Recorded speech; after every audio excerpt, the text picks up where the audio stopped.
আউযু বিল্লাহি মিনাশ শাইতানির রাজিম। বিসমিল্লাহির রহমানির রহিম।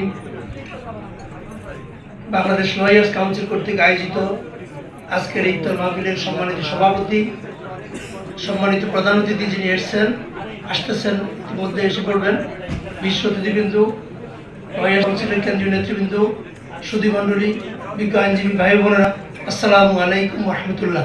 সময় কম হওয়াতে আমি আর অ্যাড্রেস করলাম না।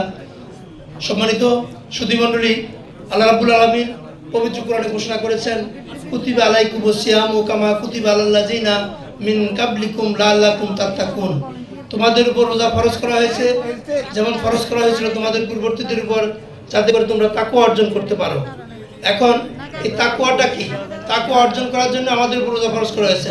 আল্লাহ রাব্বুল আলামিন সূরা বাকারা বলেছেন, আলিফ লাম মিম যালিকাল কিতাবুল রাইবা ফি হুদাল লিল মুত্তাকিন।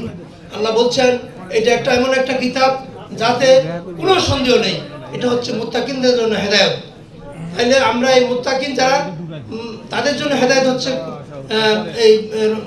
হচ্ছে কোরআন। এখন এই কোরআনটা নাযিল হয়েছে রমজান মাসে।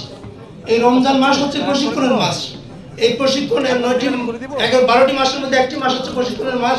আল্লাহ রাব্বুল আলামিন পবিত্র কোরআনে ঘোষণা করেছেন, ইয়া আইয়ুহাল্লাযীনা আমানু হাল আদুল্লুকুম আলা তিজারাতিন তুনজিকুম মিন আযাবিন আলীম তুমিনুনা বিল্লাহি ওয়া রাসূলিহি ওয়া তুজাহিদুনা ফি সাবিলিল্লাহ বিআমওয়ালিকুম ওয়া আনফুসিকুম যালিকুম খায়রুল লাকুম ইন কুনতুম তা'লামুন। আল্লাহ বলছেন, হে ঈমানদাররা, যারা ঈমান এনেছো, আমি কি তোমাদেরকে এমন একটি ব্যবসার কথা বলবো যে ব্যবসাটা কাল কিয়ামতের দিন কঠিন আযাব থেকে রক্ষা করবে? সেই ব্যবসাটা কি? সেই ব্যবসাটা হচ্ছে আল্লাহ রাসূলের প্রতি ঈমান আনতে হবে এবং জান মাল দিয়ে আল্লাহর রাস্তায় সংগ্রাম করতে হবে। সম্মানিত সুধীমণ্ডলী, আমরা সেই ব্যবসাটা করব এবং সেই ব্যবসাটা করার জন্য আমরা এই রমজান মাসে ট্রেনিং নেব। আল্লাহ রাব্বুল আলামিন যাতে আমাদেরকে সেই ট্রেনিং নেওয়ার সৌভাগ্য দান করেন এবং সারা পৃথিবীতে যেভাবে মুসলমানদের উপর অত্যাচার নির্যাতন হচ্ছে, আপনারা জানেন ইতিমধ্যে সেই ইরানের উপরে যেভাবে আক্রমণ হয়েছে, ইসরায়েল যেভাবে করছে, আমেরিকা যেভাবে করছে, এর বিরুদ্ধে আমাদেরকে সোচ্চার হতে হবে।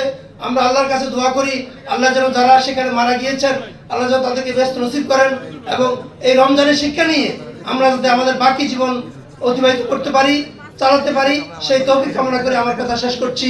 আসসালামু আলাইকুম ওয়া রাহমাতুল্লাহি ওয়া বারাকাতুহু। ধন্যবাদ জানাচ্ছি ডক্টর গোলাম রহমান ভূঁইয়া সাহেবকে তার সুন্দর বক্তব্যের জন্য। সম্মানিত সুধী